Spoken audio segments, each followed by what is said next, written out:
came to a halt in front of one of the watchtowers just inside the gates. The atomic-powered bus was the sort used for communications across the frontier, but its body had been modified so that now iron bars were set into the windows and a trenchant plow was affixed to the front of the vehicle. Not exactly the sort of vehicle upstanding folks had much call for.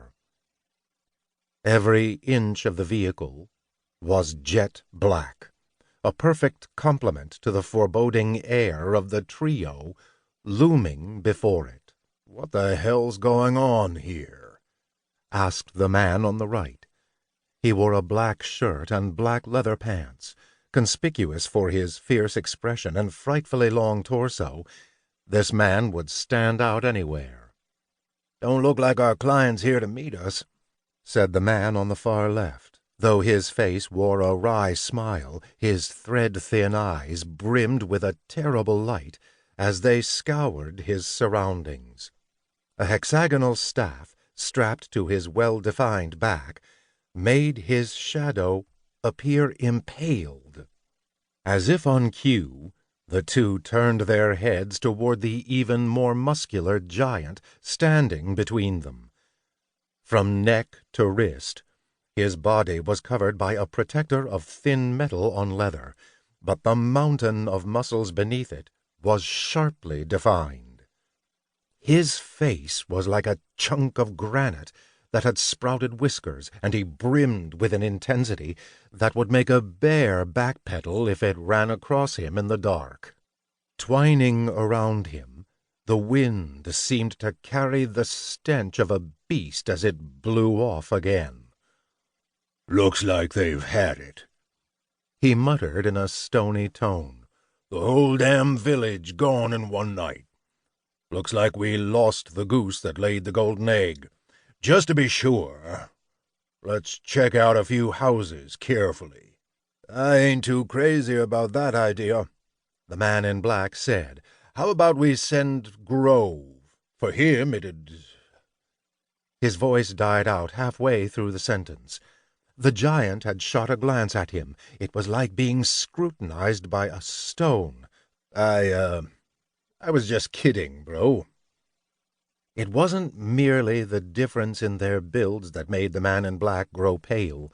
It appeared that the man truly feared the giant. Quickly dismounting, the man with the hexagonal staff did likewise. They then entered the village with a gliding gait. There was the sound of the bus door opening. The face of a girl with blonde hair peered out at the giant from the driver's seat. "Borgoff? What's up?" she asked. At 22 or 23 years old, her visage was as lovely as a blossom, but there was something about how overly alluring it was that called to mind a carnivorous insect. Beautiful, but deadly. "Odds are the village has been wasted. Be ready to move on a moment's notice." Saying that in a subdued tone, the world seemed to go topsy-turvy as his voice suddenly became gentle. "How's Grove?" he inquired. "He's okay for the moment. Not likely to have another seizure for a while." It was unclear whether or not the giant heard the girl's response, as he didn't so much as nod, but kept gazing at the silent, lonely row of houses. He flicked his eyes up toward the sky and the dingy, ivory hue that lingered there. The round moon was already showing its pearly-white figure. "Wish we had a little more cloud cover." Just as he'd muttered those words, two figures came speeding down the street, as if riding the very wind. "It's just like we thought. Not a single freaking person," the man in black said. The man with the hexagonal staff turned to the sky and said, "Sun'll be setting soon. The safest bet would be to blow this place as soon as possible, big guy." Saying that, he jabbed out his forefinger. Apparently, the giant easily pierced the haze.